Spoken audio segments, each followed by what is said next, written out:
اگر اس پر عمل نہیں کرو گے تو پھر اللہ تم لوگوں سے بے نیاز ہو جائے گا، اللہ تعالیٰ پھر خود اس کا حساب کتاب لے گا۔ تو اللہ دعا کیجئے اللہ تعالیٰ ہمیں اس قابل بنائے کہ ہم اللہ کے حکموں کو من و ان مان سکے، اس پر عمل کر سکے اور اللہ کی دی ہوئی شریعت کو مضبوطی سے تھام۔ سورہ آل عمران آیت نمبر 98۔ بسم اللہ الرحمن الرحیم۔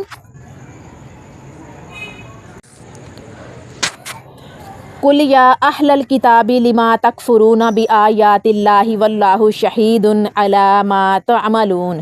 اس کی ورڈ ٹو ورڈ ٹرانسلیشن دیکھیں گے ہم۔ کل کہہ دے، یا اہل الکتابی اے اہل کتاب، لما کیوں، تکفرون تم انکار کرتے ہو، بآیاتی آیتیں، اللہ وا اور اللہ شہید گواہ ہے، اللہ پر، ما تعملون جو تم کرتے ہو۔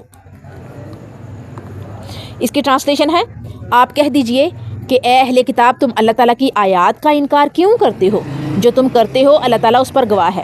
سب سے پہلے ہم اس کا جو ہے وہ کنیکشن دیکھیں گے اس کا حضرت یعقوب علیہ السلام کے حوالے سے، اللہ تعالیٰ پر جھوٹ بولنا اور حضرت ابراہیم علیہ السلام کو بانی کعبہ تسلیم نہ کرنا اور ملت ابراہیم سے انحراف کرنا کفر ہے۔ انکار کرنا، انحراف کرنا، مکرنا کفر ہے۔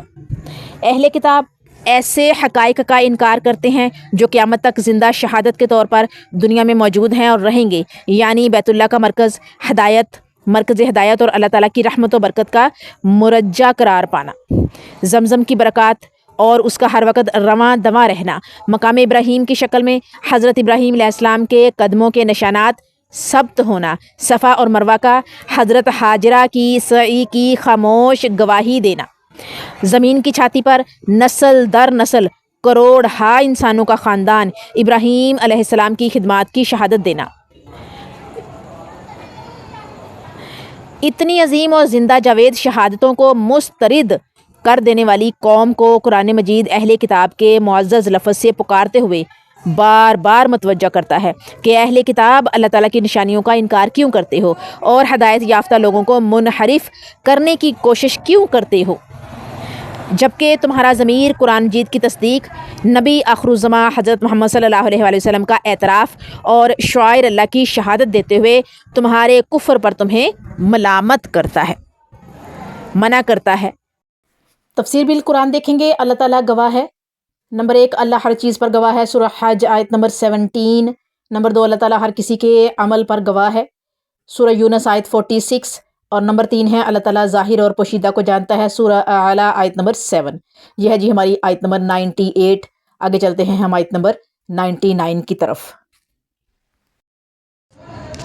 بسم اللہ الرحمن الرحیم، سورہ آل عمران آیت 99۔ قل یا اہل الکتاب لما تصدون عن سبیل اللہ من آمن تبغونها عواجا وانتم شہداء وما اللہ بغافل عما تعملون۔ اس کی ورڈ ٹو ورڈ ٹرانسلیشن دیکھیں گے۔ قل کہہ دیں، یا اہل الکتابی اے اہل کتاب، لما تصدون کیوں روکتے ہو، ان سے سبیلی راستہ اللہ کا، من جو آمن ایمان لائے، تبغون ہے تم ڈھونڈتے ہو اس کے، عوجن کجی، واران تم خود شہداء او گواہ ہو، یعنی کہ زیادہ گواہ ہیں، سب کے سب گواہ ہیں، وا اور ماں نہیں، اللہ بغافل بے خبر ہے، اما اس سے جو تعملون تم کرتے ہو۔ اس کی ٹرانسلیشن ہے، اہل کتاب سے کہہ دیجئے کہ تم اللہ تعالیٰ کی راہ سے مومنوں کو کیوں روکتے ہو اور اس شخص کو ٹیڑھا کرنا چاہتے ہو، حالانکہ تم خود شاہد ہو، یعنی کہ گواہ ہو، اور اللہ تعالیٰ تمہارے اعمال سے بے خبر نہیں ہے۔ یہاں پر یہودیوں کو پکارا گیا ہے اور اللہ تعالیٰ اہل یہود کو بڑے اچھے اور بڑے مؤدبانہ منصفانہ انداز میں پکارتے ہیں۔ کیا کہتے ہیں؟ اے اہل کتاب، اے اہل کتاب، اے اہل کتاب، اور بار بار اہل کتاب کہہ کر ہی بڑے اچھے انداز میں ان کو پکارا ہے، جبکہ اہل کتاب حقائق کا انکار کرتے ہیں جو قیامت تک زندہ شہادت کے طور پر دنیا میں موجود ہیں اور رہیں گے، لیکن اس کے باوجود وہ انکار کرتے ہیں۔ وہ کس چیز کا انکار کرتے ہیں؟ بیت اللہ کا مرکز ہدایت ہونے کا انکار کرتے ہیں، اللہ تعالیٰ کی رحمتوں اور برکتوں کا انکار کرتے ہیں، زمزم کی برکتوں کا انکار کرتے ہیں، اور پھر یہ ہے کہ زمزم جو ہر وقت چل رہا ہے، رواں دواں ہے، اور اس کو بھی نظر انداز کرتے ہیں. مقام ابراہیم کی شکل میں حضرت ابراہیم علیہ السلام کے قدموں کے جو نشانات ہیں ان کا انکار کرتے ہیں. صفا اور مروہ کے درمیان جو سعی ہے جو کہ حضرت حاجرہ کا عمل ہے اس کا انکار کرتے ہیں. اور زمین کے سینے پر جو نسلوں سے کروڑوں انسانوں کا خاندان ابراہیم کی خدمات کی شہادت دینا ہے. ٹھیک ہے. سنت حضرت ابراہیم علیہ السلام کے حوالے سے سنت ابراہیمی بھی جو ہے مسلمانوں کو دیا گیا عید الاضحیٰ اس کا انکار کرتے ہیں. یعنی کہ اور بھی خدمات ہیں اور اس کی شہادتیں ہیں اس کا انکار کرتے ہیں. اور جبکہ قرآن کریم فرقان حمید جو ہے بار بار اس میں اہل کتاب کہہ کر بڑے اچھے انداز میں ان کو پکارا گیا ہے.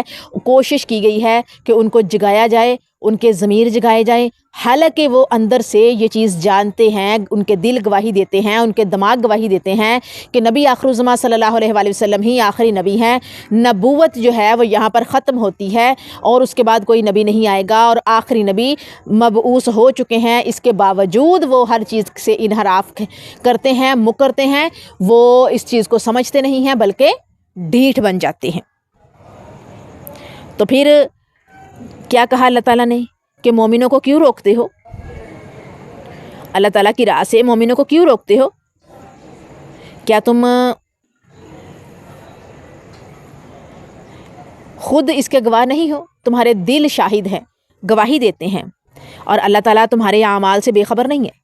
یہ جو تم مسلمانوں کو مومنوں کو روکتے ہو, ان کے راستے میں رکاوٹیں کھڑی کرتے ہو اور پھر تمہارے دل گواہی دے رہے ہیں, اس کے باوجود انکار کرتے ہو, اللہ تعالیٰ تمہارے اعمال سے بے خبر نہیں ہے. یہ ہے جی ہماری آیت نمبر 99. بسم اللہ الرحمن الرحیم. یا ایہا الذین آمنوا ان تطیعوا فریقا من الذین اوتوا الکتاب یردونکم بعد ایمانکم کافرین. یہ ہے جی ہماری سورۃ آل عمران کی آیت نمبر پوری 100. تو اس کی ورڈ ٹو ورڈ ٹرانسلیشن ہم دیکھیں گے. یا ایو ہے اے الذین وہ لوگ جو آمنو ایمان لائے, ان اگر تطیعوا تم کہا مانو گے, فریقاً ایک گروہ, من سے الذین وہ لوگ جو اوتوا الکتاب دی گئی کتاب, یردونا وہ پھیر دیں گے تمہیں, بعد ایمانکم تمہارے ایمان, کافرین حالت کفر. اس کی ٹرانسلیشن ہم دیکھیں گے. اے ایمان والو اگر تم اہل کتاب کے کسی گروہ کی اتباع کرو گے تو وہ تمہارے ایمان کے بعد تمہیں مرتد بنا دیں گے. اب اس کا پہلے کنیکشن دیکھیں گے کہ پہلی آیت میں اہل کتاب کو اسلام کے راستے میں رکاوٹ ڈالنے سے روکا گیا ہے. اب مسلمانوں کو متنبہ فرمایا. کیا فرمایا؟ متنبہ, تنبیہ کی ہے, سمجھایا ہے کہ اہل کتاب کی پیروی نہ کرنا, یہ تمہیں گمراہ کرنے کے در پہ ہیں اور رہتے ہیں. قرآن مجید میں کافی مقامات پر, متعدد مقامات پر مسلمانوں کو ہدایت کرتا ہے قرآن مجید کہ اگر تم اہل کتاب کو راضی کرنے کی کوشش کرو گے تو وہ ہرگز راضی نہیں ہوں گے. ان کی خواہش اور کوشش ہے کہ تمہیں ایمان سے منحرف کر کے کافر بنا دے. اللہ تعالیٰ نے اپنی آخری پیغمبر حضرت محمد صلی اللہ علیہ وآلہ وسلم کو متنبہ کرتے ہوئے فرمایا, میرے پیغمبر جب تک آپ ان کی خواہشات کی پیروی نہ کریں گے تب تک یہ آپ پر بھی راضی نہیں ہوں گے. سورہ بقرہ آیت 120. اس لیے ارشاد ہوتا ہے کہ تم کس طرح اپنے لیے کفر کا جواز پیدا کرو گے جبکہ رسول کریم صلی اللہ علیہ وآلہ وسلم جیسا عظیم رہنما اللہ تعالیٰ کے ہر حکم پر عمل کر کے تمہارے سامنے بہترین نمونہ پیش کرتا ہے جس سے تم براہ راست تربیت پا رہے ہو. لہٰذا تمہیں اہل کتاب کو راضی کرنے کے بجائے اللہ اور اس کے رسول کو راضی کرنا چاہیے جس نے اللہ تعالیٰ سے ایمان کا رشتہ مضبوط کر لیا. یقیناً وہی صراط مستقیم پائے گا. اس کے مسائل دیکھتے ہیں. نمبر 1, ایمانداروں کو یہود و نصارہ کے پیچھے نہیں لگنا چاہیے. نمبر 2, یہود و نصارہ لوگوں کو مرتد کرنا چاہتے ہیں. نمبر 3, قرآن و حدیث کے ہوتے ہوئے مسلمان کو کافر ہونے کا کوئی جواز نہیں. اور نمبر 4, اللہ تعالیٰ اور اس کے رسول پر ایمان لانا, صراط مستقیم پر چلنا ہے. یہ ہے جی آیت نمبر ہماری 100 سورہ آل عمران جو کہ یہاں پر کمپلیٹ ہوتی ہے. آگے ہم چلیں گے سورہ آل عمران آیت نمبر 101 101 کی طرف انشاءاللہ تعالیٰ.